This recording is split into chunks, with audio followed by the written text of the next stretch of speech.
দাও গো গিন্নি, দাও থলিটা দাও, বাজার করে আনি। গোপাল দাদু, গোপাল দাদু, শিগগিরই চলো। কোথায় যাবো? আরে সকালবেলা তুই এমন হাঁপাতে হাঁপাতে এলি কেন? হ্যাঁ, খুব বিপদ গোপাল দাদু। কাল দুপুর থেকে পুচকের খুব জ্বর। শেষ রাত থেকে ওর ঘাড়টা কেমন শক্ত হয়ে গেছে। সে কি রে? পুচকের কোনো জ্ঞানও নেই। চলো চলো, একবার আমাদের বাড়ি চলো। বাবা একদিন হলো শহরে গেছে, মা তাই খুব কান্নাকাটি করছে। তাহলে তো খুব বিপদ। চল তো দেখি। গিন্নি আমি আসছি। তুমি এগো, আমি ঘর দোর বন্ধ করে আসছি। চল চল চল।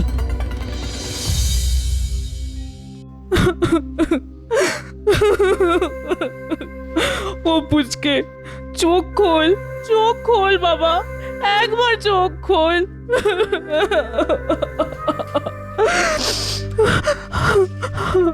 কি হয়েছে পুচকে? দেখো না গোপাল দাদা, কাল দুপুর থেকে হু হু করে জ্বর বাড়তে লাগলো। কত জল পট্টি দিলাম, কতবার মাথা ধুইয়েছি, কিন্তু কিছুতেই কিছু হয়নি। এরপর শেষ রাত থেকে হাত পা ঘাড় কেমন শক্ত হয়ে যাচ্ছে। এতবার ডাকছি কিন্তু চোখ খুলছে না। কি হবে গোপাল দাদা? রাজবৈদ্যকে খবর দিয়েছিলে? ভোর বেলাতেই পুটি ডাকতে গিয়েছিল। কিন্তু কাল রাত থেকে সেখানেও খুব ভিড়। পুচকের মতো জ্বর নিয়ে অনেকেই সেখানে এসে হাজির। তাই রাজবৈদ্য বলেছেন ওনার বাড়ি নিয়ে যেতে। এত রুগী সামলে উনি আসতে পারবেন না। বাবা, এ হলো কি কৃষ্ণনগরে? একদিনে এতগুলো লোককে একই জ্বরে ধরলো। শোনো পুটির মা, তাহলে তার বসে থাকলে চলবে না। চলো চলো চলো, এক্ষুনি পুচকেকে রাজবৈদ্যর বাড়ি নিয়ে যেতে হবে। তোমরাও এসো আমার সঙ্গে।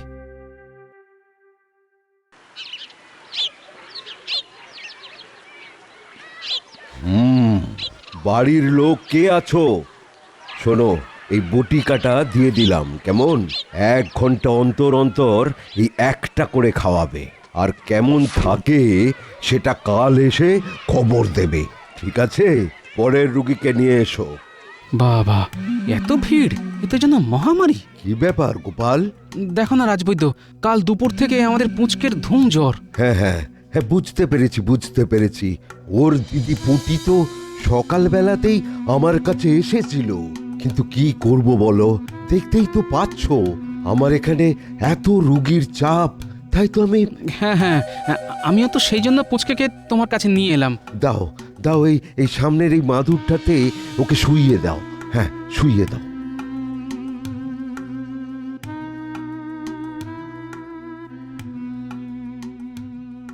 কি ব্যাপার?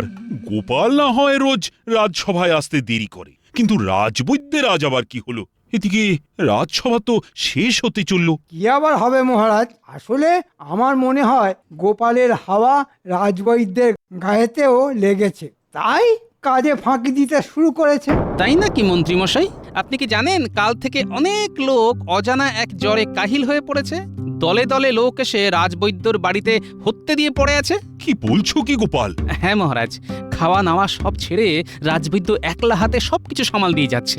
মন্ত্রী, তুমি এসবের কিছুই জানতে না? না, মানে তা গোপাল, এখন পরিস্থিতি কেমন? মহারাজ, অক্লান্ত পরিশ্রম করে রাজবৈদ্য অনেকটা সামাল দিয়ে এনেছে। তবে মহারাজ, নতুন করে লোকজনেরা আবার ওই অজানা জ্বরে আক্রান্ত হয়ে পড়লে কি হবে কিচ্ছু বলা যাচ্ছে না। গোপালের সব কিছুতেই বাড়াবাড়ি। চলো গোপাল, চলো, আমি নিজে তোমার সঙ্গে গিয়ে সব কিছু দেখে আসবো। তাহলে তো খুবই ভালো হয় মহারাজ। আপনি কি দাঁড়ালে রোগীদের পরিবার আর রাজবৈদ্য সকলেই মনের মধ্যে বেশ একটা বল পাবে। চলুন মহারাজ, আমিও আপনার সঙ্গে যাব। থাক, তোমাকে আর বোঝার ওপর শাকের আঁটি হয়ে যেতে হবে না। যাও যাও, নিজের বাড়ি গিয়ে আরাম করো। অপদার্থ একটা।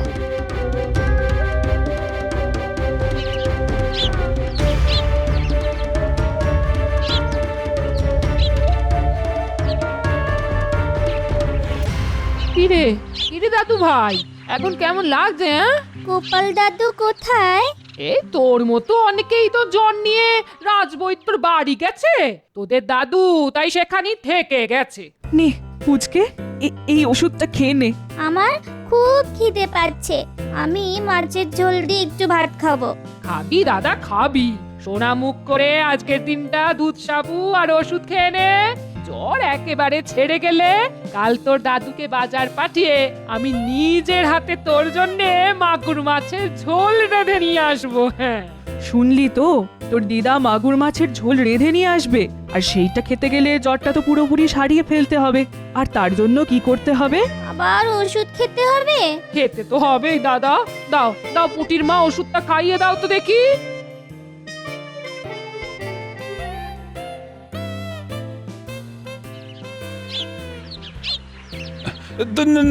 তোমাকে আর উঠে দাঁড়াতে হবে না রাজবৈদ্য, যেমন সেবা করছো করে যাও, করে যাও। দেখছেন তো মহারাজ, মানুষগুলোর অবস্থা।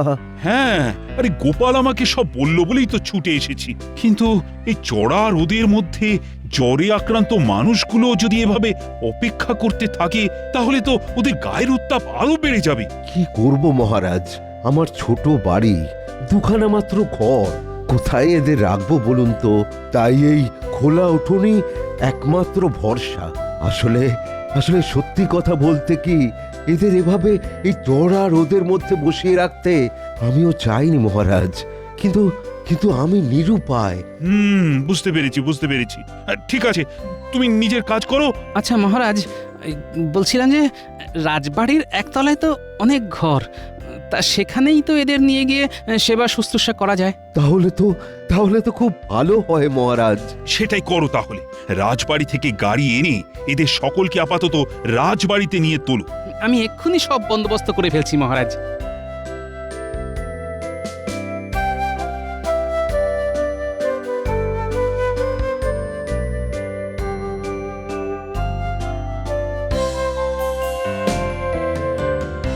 এত লোককে গাড়িতে শুইয়ে কোথায় নিয়ে যাচ্ছে বলতো? সামনে আবার গোপাল। ওমা, তুই জানিস না, কাল থেকে তো কৃষ্ণনগরে অনেক লোক অজানা জ্বরে কাহিল হয়ে পড়েছে। সে খবরটা তো জানি, কিন্তু কোথায় চলেছে ওরা? চল চল একবার ওই রাজবৈদ্যকে জিজ্ঞাসা করে দেখি, চল। বৈদ্যমশাই, ও বৈদ্যমশাই। কি? এদের কোথায় নিয়ে যাচ্ছেন? দেখেছে, আপদেরা ঠিক এসে হাজির। রাজবাড়িতে কেন?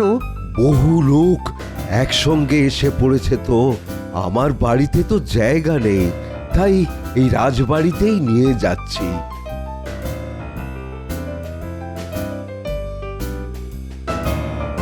মন্ত্রীমশাই, আপনি এদিকে পায়ের উপর পা তুলে নাচাচ্ছেন, ওদিকে তো অজানা জ্বরে অনেকেই নাচতে শুরু করে দিয়েছে।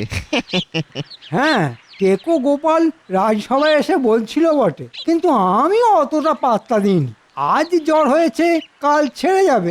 না না না না না, ব্যাপারটা অত সোজা নয়। দেখলাম পর পর গরুর গাড়িতে চাপিয়ে রোগীদের রাজবাড়িতে নিয়ে যাওয়া হচ্ছে। সে কি রে? না না, তাহলে তো একবার গিয়ে দেখতে হচ্ছে। হ্যাঁ, তাই যান, না হলে তো আপনাকে পিছনে ফেলে সব বাহুবা ওই টেকো গোপাল নিয়ে নেবে।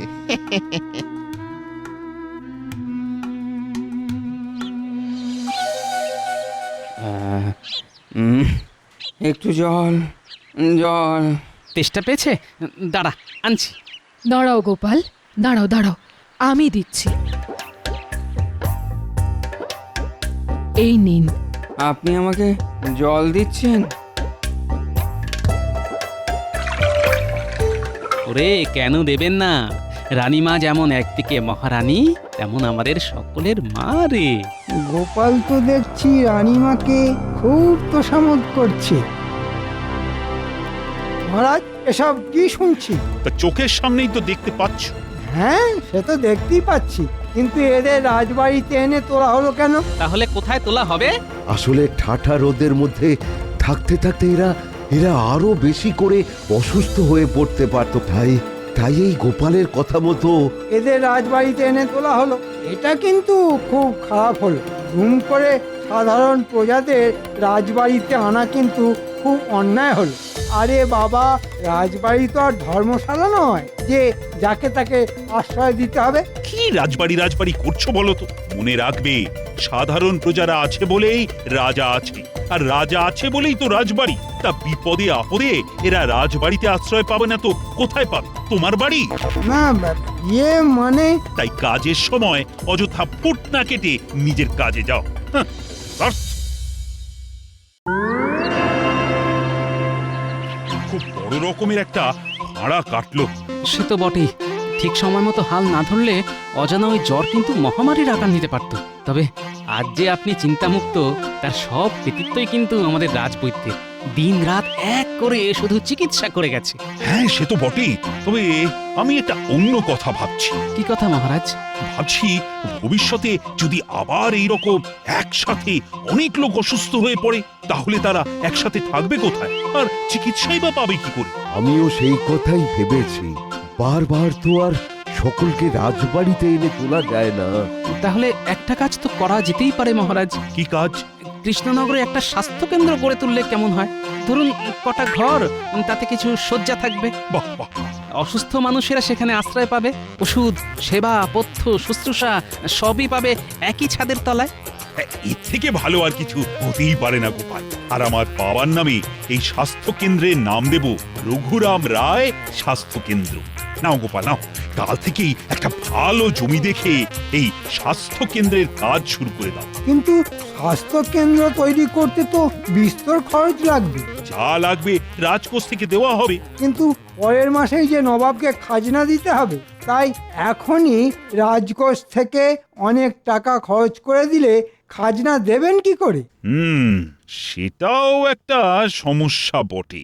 আমার মাথায় একটা বুদ্ধি এসেছে। এসেছে? তাহলে বলে ফেলো। আমি বলি কি, কৃষ্ণনগরে মহারাজের আম বাগানে তো অজস্র আম ফলে। হ্যাঁ, ফলে। আর মহারাজের আদেশ মতো প্রজারা সেই আম খায়। এবার আর খাবে না। পরিবর্তে ওই আম ফল ব্যবসায়ীদের কাছে বিক্রি করে দেওয়া হবে। আমার মনে হয় আম বিক্রি করে যে অর্থ রোজগার হবে, তাই দিয়ে অনায়াসে স্বাস্থ্য কেন্দ্র তৈরি করার কাজ হয়ে যাবে। বাহ বাহ বাহ, খুব ভালো প্রস্তাব। এখন তাহলে রাজকোষ থেকে অর্থ নিয়ে কাজ শুরু করে দেওয়া যাক।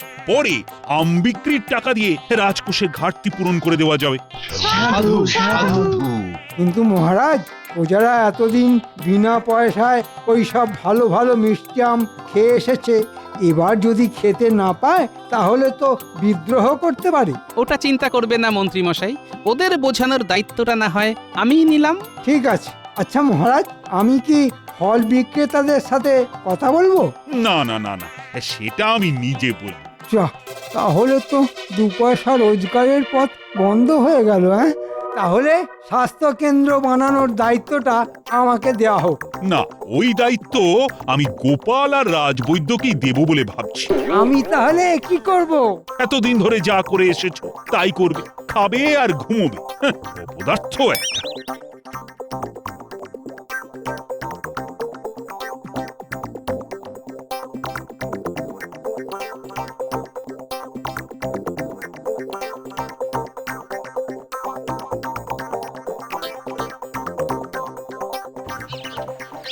শুনেছিস তো, মহারাজের বাগানের আম খাওয়া এবছর বন্ধ হয়ে গেছে। শুনেছি তো, আর শোনা অবধি মনটা এত খারাপ হয়ে গেছে যে কি বলবো। আহা, কত সব ভালো ভালো মিষ্টি আম। ল্যাংড়া, ফজলি, গোলাপ ঘাস, পেয়ারা ফুলি। ও এই নামগুলো মনে করলেই না জিভে জিভে জল চলে আসে। আচ্ছা, এক কাজ কর না, এই যে মহারাজের বাগানের আম খাওয়া এবছর নিষেধ হয়ে গেল, এর জন্যে প্রজাদের খেপিয়ে তুলতে পারিস? সেগুড়ে বালি মন্ত্রী মশাই, এ রাজ্যে স্বাস্থ্য কেন্দ্র হচ্ছে জেনে প্রজারা সব 2 হাত তুলে নাচছে আর মহারাজের নামে জয়ধ্বনি দিচ্ছে। তাই এই সময় ওদের খেপাতে গেলে কি হবে সেটা বুঝতে পারছেন তো। কিন্তু কিন্তু আম না খেতে পারার দুঃখ এখন রাখবো কোথায়? দূর মুখ্য, দুঃখ করতে যাবি কেন? ওই যে একটা কথা আছে না, যে খায় চিনি তাকে যোগায় চিন্তামণি। আরে, আমরা চিনির মতো মিষ্টি আম খাবো, আর চিন্তামণি তা জুগিয়ে যাবেন। কি করে? রাতে এলেই বুঝতে পারবি। বুঝলে গোপাল, এত তাড়াতাড়ি যে এত বড় একটা কর্মযজ্ঞ শেষ হয়ে যাবে, এটা কিন্তু আমি ভাবতেই পারিনি। আর সবই সম্ভব হয়েছে এই তোমার জন্য। হ্যাঁ, তোমার জন্য। এই কটা দিন তুমি যে কি দৌড়ঝাঁপ করলে, সে আর কি বলবো গোপাল। তোমার মনের মতো হয়েছে তো রাজবৈদ্য? খুব ভালো হয়েছে। হ্যাঁ, খুব ভালো হয়েছে। আর আর সব থেকে বড় কথা, এই কৃষ্ণনগরে একটা স্বাস্থ্য কেন্দ্র তো তৈরি হলো। হ্যাঁ, ভাবো তো, এটা কত বড় একটা পাওনা। গোপাল দাদা, ও গোপাল দাদা, শিগগির একবার রাজবাড়ি চলো, মহারাজ ডাকছেন। মহারাজ ডাকছেন? হ্যাঁ হ্যাঁ, খুবই জরুরি। চলো তো দেখি। তুমি এই দিকটা দেখো, আমি আসছি।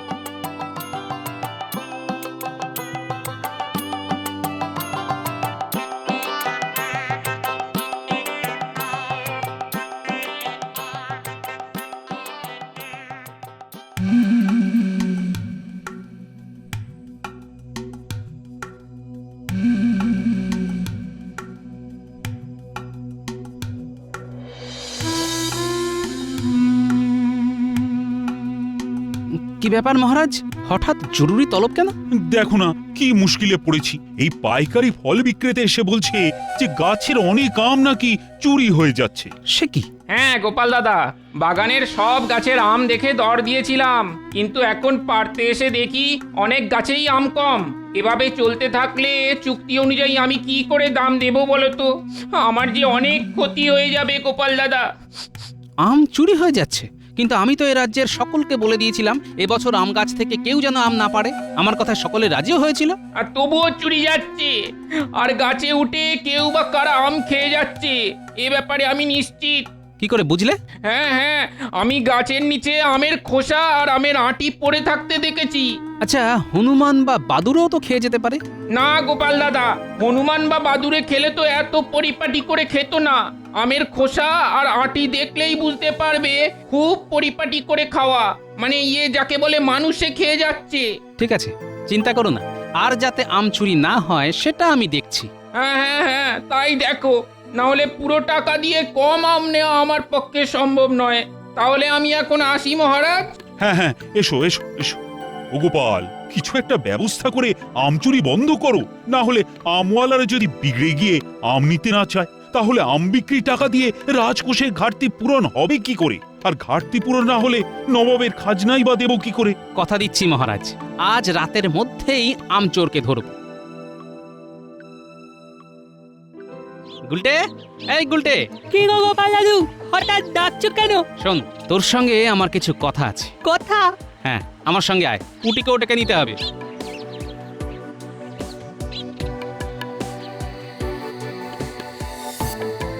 শোন গুলটে, আমাদের এখন পা টিপে টিপে সমস্ত আম বাগানটা ঘুরে দেখতে হবে। কেউ যদি গাছে উঠে আম খেতে আসে, তাহলে তোর ওই গুলতি দিয়ে তার দিকে গুলি ছুঁড়ে মারবি। ঠিক আছে। আর আমি খনা গলায় ভয় দেখাবো, এই তো? আর বাছাধনেরা পালাতে গেলেই খপ করে ধরবো, ঠিক আছে? ঠিক আছে। চল এখন পা টিপে টিপে চারদিকটা দেখি।